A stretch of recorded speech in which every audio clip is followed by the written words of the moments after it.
যখনই একটু নিচে নামবা তখন তো আর বলাই, আত্মীয় স্বজন, বন্ধু বান্ধব, পরিবার, সমাজ কেউ দেখতে পারবে না। হ্যাঁ, এটা আমি আমার নিজের অভিজ্ঞতা থেকে বলতেছি, কথা একটিও বানাইনি আমি, নিজের অভিজ্ঞতা তাই বললাম। যখন একটু ভালো চলবা দেখবা কিছু লোক তোমাকে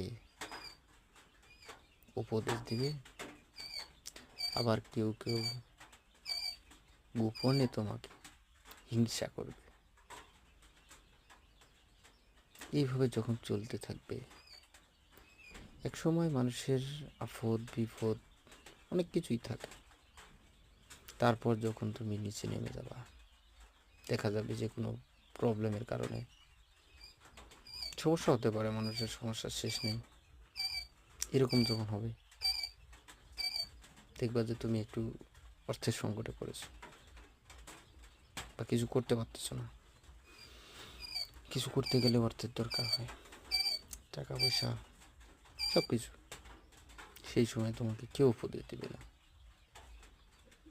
কেউ তোমার দিকে এগিয়ে আসবে না, কেউ তোমাকে বলবে না 10টা টাকা নে, একটা কিছু কর। কেউ পরিবার সমাজ সবাই বলবে কি করে, কি করলো, কি করতেছে।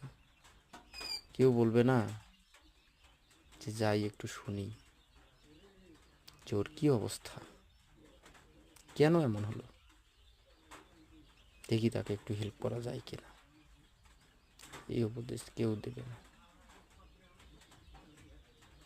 এই জন্য বলি নিজের বিপদ নিজেকেই সারতে হবে, নয়তো বা পড়ে যেতে হবে। এই জন্য বলি সবাই ভালো থাকো, সুস্থ থাকো। আমার পক্ষ থেকে সবার শুভকামনা রইল।